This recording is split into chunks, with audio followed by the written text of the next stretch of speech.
টানা বৃষ্টির জেরে জলমগ্ন উদয়নারায়ণপুর। ডিভিসির জল ছাড়ার ফলে হাওড়ার উদয়নারায়ণপুর 7টি গ্রাম পঞ্চায়েত এলাকায় ভয়াবহ বন্যা পরিস্থিতি। বাড়ি, দোকানপাট, চাষের জমি জলমগ্ন, জলের মধ্যে চলছে যাতায়াত।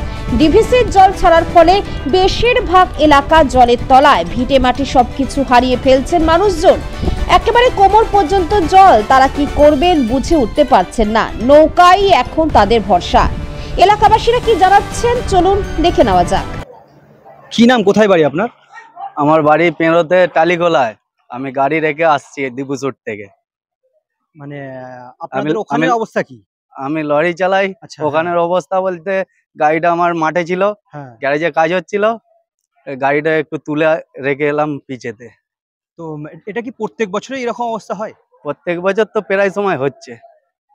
তো স্থায়ী কিছু সমাধান পাচ্ছেন না আপনারা যে এরকম অবস্থাতে যেন না পড়তে হয়? না, আমাদের বাড়িটা এই ধারটা তো নয়। আচ্ছা, আমাদের বাড়ি হচ্ছে ওই দিকটা বন্যা হয় না। আচ্ছা আচ্ছা, এই আমার পেরো পারে বাড়ি। তো এখানে কি থাকেন কোনো গাড়ির কাজের না, সূত্রে? আমি গাড়ি কাজ করাচ্ছিলাম দিবুসুটে। আচ্ছা, হ্যাঁ, গাড়ি চালাই আমি।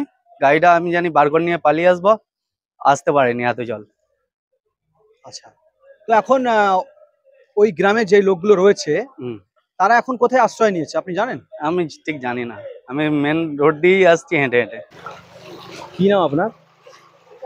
গণেশ মাহাতো। বলছি হ্যাঁ, কোথাও আছি তুমি?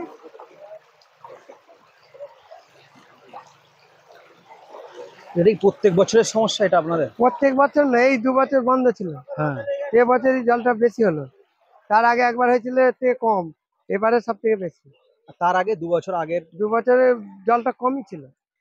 তার মানে প্রথম কত বছর আগে থেকে শুরু হয়েছে? মানে প্রথম থেকে শুরু প্রথম হতে থেকে শুরু যেটা, এটা মানে এই কি ও ক বছর আগে একবার হয়েছিল, এই একবার হলো, এই দুবারটা বড্ড বেশি হলো।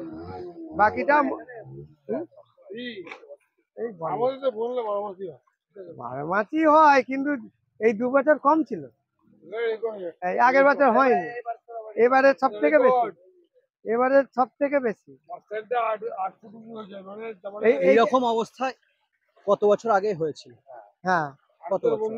78 হয়েছিল, 78 এর পরে এই প্রথম এইরকম এই আবার এলো এই জলটা। মেন কি কারণে এটা হয়েছে মনে হচ্ছে আপনার? কি কারণে কি করে বলবো, মোটামুটি ডিবিসি জল জ্বলছে।